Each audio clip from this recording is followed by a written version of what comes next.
ये सुनना बहुत मुश्किल है कि बहुत सारे ऐसे लोग हैं जिनकी जेन्युइन प्रोफाइल होती है, डॉक्यूमेंट्स भी कंप्लीट होते हैं, बिजनेस डॉक्यूमेंट्स भी होते हैं, टाइज भी अच्छी होती हैं, बट उसके बावजूद आपका वीज़ा रिजेक्ट हो जाता है। और आज मैं समझाऊंगा वो कैसे। यहाँ पे एक चीज़ समझना बहुत इंपॉर्टेंट है, जेन्युइन एप्लीकेशन होना और जेन्युइन एप्लीकेशन प्रिपेयर करना, दोनों में बहुत ज़्यादा फ़र्क होता है। आज मैं समझाऊंगा आपको 3 से 4 गैप। अगर उन गैप में से एक भी गैप आपको वीज़ा ऑफिसर को मिलेगा तो डेफिनेटली आपका वीज़ा जो है वो रिजेक्ट होने के चांसेस बहुत ज़्यादा इंक्रीज हो जाते हैं। और सबसे इंपॉर्टेंट बात चीज़ मैं बता दूँ, वीज़ा ऑफिसर आपके दिल में झांक के नहीं देखता और आपके जज्बात नहीं देखता कि आप कितने जज्बाती हो यूके को डिस्परेट हो वीज़ा लेने के लिए या यूके घूमने के लिए। वो जस्ट वही देखता है जो फाइल में मेंशन है, ठीक है।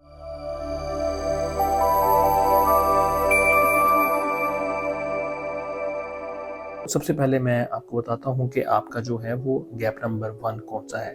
अगर गैप नंबर 1 में डॉक्यूमेंटेशन आपकी इनकम्प्लीट हो जाती है और कुछ ज़रूरी डॉक्यूमेंट्स मिस हो जाते हैं तो डेफिनेटली ये गैप नंबर 1 है। आपने कितनी भी अपनी प्रिपरेशन की होगा, कोई एक ऐसा डॉक्यूमेंट जो मिस हो गया, डेफिनेटली आपका वीज़ा रिजेक्शन के चांसेस हो जाते हैं। दूसरा, कवर लेटर जो बहुत इंपॉर्टेंट है। अगर आपने मेरी कवर लेटर वाली वीडियो नहीं देखी तो लाजमी लिंक मैं दे दूंगा, आप देखें। उसमें मैंने बताया कि कवर लेटर कैसे बनता है और क्या क्या चीज़ें उसमें स्ट्रॉन्ग मेंशन की जाती हैं। कोई लॉजिक नहीं होता, जस्ट सिर्फ और सिर्फ अगर आपने चैट जीपीटी से या अपने पैराग्राफ बनाए हुए हैं फलाना ढिमकाना चीज़ें लिख के, लॉजिक अगर नहीं है आपके कवर लेटर्स में तो अभी आपका वीज़ा रिजेक्ट होने के चांसेस बहुत ज़्यादा इंक्रीज हो जाते हैं। गैप नंबर 3 बहुत इंपॉर्टेंट है। बहुत सारे लोग इसी वजह से वीज़ा अपना रिफ्यूज़ कर बैठते हैं और वो है फाइनेंशियल हिस्ट्री इनकंसिस्टेंट।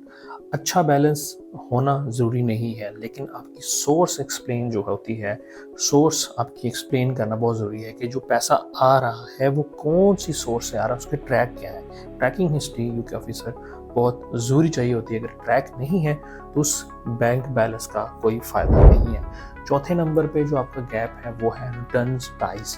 अगर आपकी रिटर्न्स, वीज़ा ऑफिसर को कॉन्फिडेंस नहीं मिलता कि ये बंदा जो है वापस आएगा, किसी भी किस्म से आपने ऐसी फाइल प्रिपेयर करनी है, ऐसा कवर लेटर लिखना है, अपनी ऐसी टाइज शो करनी है जिससे वीज़ा ऑफिसर को यकीन दहानी हो जाए कि आपने वापस लाजमी आना है। तो आपका रहने का वहाँ पे जवाब पैदा नहीं होता तो 100% वीज़ा आपको लाजमी मिल जाता है। और सबसे जो बहुत मुश्किल जो फेज़ होता है ना, वो होता है जब आप ये सारी चीज़ें कंप्लीट कर लो। ये सारी चीज़ें आपकी कंप्लीट हैं लेकिन उसके बावजूद भी आपका वीज़ा रिजेक्ट हो जाए तो वो दिल आज़ारी जो होती है ना, उसका अफसोस सारी ज़िंदगी रहता है। ओहो!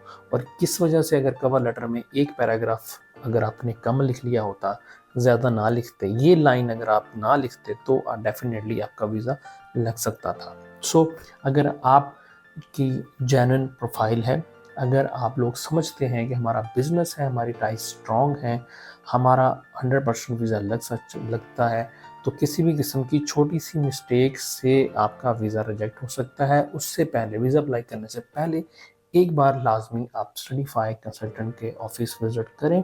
आपकी सारी परेशानियां हम यहाँ पे दूर करेंगे।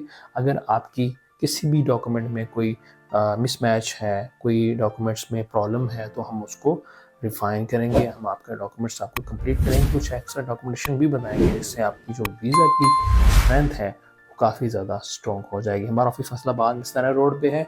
आप लोग चाहें जब मर्जी, आप सुबह 11 बजे लेकर शाम 6 बजे तक बैठे होते हैं, आप विजिट कर सकते हैं। आज के लिए इतना ही। Thank you so much. Allah हाफिज़।